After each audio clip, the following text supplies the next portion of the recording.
प्रयागराज नागवासुकी मंदिर में सुबह से ही श्रद्धालुओं की भारी भीड़ उमड़ पड़ी है। नागवासुकी मंदिर में दर्शन के लिए ज्यादा भीड़ को देखते हुए आरएएफ को भी यहां पर तैनात किया गया है। हम आपको बता दें कि प्रयागराज स्थित नागवासुकी मंदिर एक धार्मिक स्थल ही नहीं बल्कि हिंदू धर्म की गहराइयों से जुड़ी हुई आस्था का पौराणिक महत्व प्रतीक भी माना गया है। यह मंदिर विशेष रूप से नाग पंचमी के अवसर पर लाखों की संख्या में श्रद्धालुओं को आकर्षित करता है। यहाँ पूजे जाते हैं नागों के राजा नागवासुकी, जिनका उल्लेख समुद्र मंथन जैसी दिव्य घटना में अंकित है। नागवासुकी मंदिर की प्राचीनता का अंदाज इस बात से ही लगाया जा सकता है कि इसके उल्लेख प्राचीन धर्म ग्रंथों में मिलते हैं। मानता है कि मंदिर सदियों पुराना है और समय समय पर इसका जीर्णोद्धार होता रहता है। मंदिर में स्थापित नागवासुकी नाग की प्रतिमा अत्यंत आकर्षक और दर्शनीय। यह मंदिर विशेष रूप से नाग पंचमी के दिन भक्तों की भीड़ से भरा रहता है, जब दूर दूर से श्रद्धालु नाग देवता की पूजा अर्चना करने आते हैं और उनसे आशीर्वाद प्राप्त करते हैं। ऐसी मानता है कि यहाँ पूजा करने पर सर्प दोष से मुक्ति मिलती है और कुंडली में स्थित काल सर्प दोष का प्रभाव भी कम हो जाता है। ऐसा माना गया है कि समुद्र मंथन के दौरान नागवासुकी को अत्यधिक कष्ट हुआ।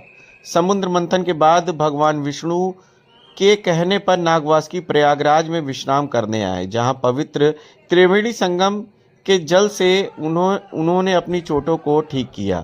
बाद में काशी के राजा दिवोदास ने वासुकी को काशी लाने की तपस्या की। वासुकी प्रयाग छोड़ने के लिए तैयार हो गए, लेकिन देवताओं के अनुरोध पर रुक गए।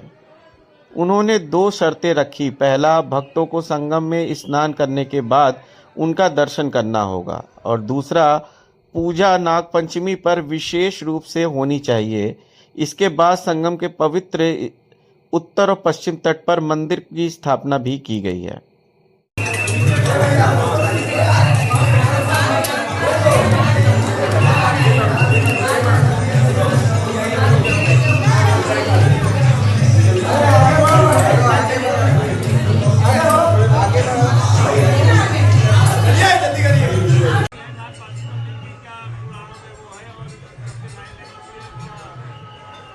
यह भगवान वासुकी का आपके जो है देश में एकलौता मंदिर है नागराज वासुकी का।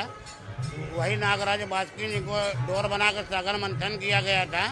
असुरों देवताओं द्वारा सागर मंथन के बाद से भगवान वासुकी यहाँ पर निवास कर रहे हैं। बाद सागर मंथन में इनको इतना पीड़ा हो रही थी, जिन्होंने विष्णु भगवान से कहा कहीं हमको ऐसा उचित स्थान बताइए जहाँ पर आराम कर सकें। कहा कि हमारे शरीर में सिर्फ ज्ञान बचा हुआ है, हम बिल्कुल बेकार हो चुके हैं।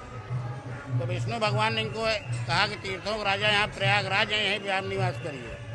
तो ब्रह्मा के मानस पुत्रों द्वारा इनकी स्थापना हुई है। तब भी इनको संतुष्टि नहीं हुई। इन्होंने अपनी दो मुख्य शर्तें रखी। प्रथम शर्त ये रखी, श्रावण शुद्धि नाग पंचमी में हमारा तीनों लोक में पूजन हो, जो वार्षिक उत्सव के रूप में मनाया जाता है। दूसरी शर्त ये रखा, जो तीर्थ जाति प्रयागराज में तीर्थ के निमित्त से आए सभी देवी देवताओं को दर्शन करें। हमारा दर्शन न कर से प्रयाग आने को फल न मिले। सभी देवताओं ने स्वीकार किया, तो भगवान वासुकी यहाँ पर निवास कर रहे हैं।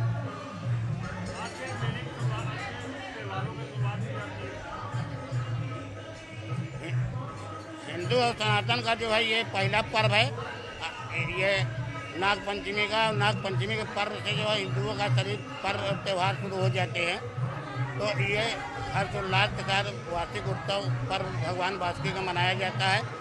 और सुबह मंगला आरती के बाद से श्रद्धालुओं का जो है यहाँ तांता लगा हुआ है, और नर नारी भगवान वासुकी को जो है दूध फूल प्रसाद अर्पण करते हैं और भगवान वासुकी से अपने घर परिवार और समृद्धि के लिए प्रार्थना करते हैं। भगवान वासुकी उनका मनोकामना पूर्ण करते हैं।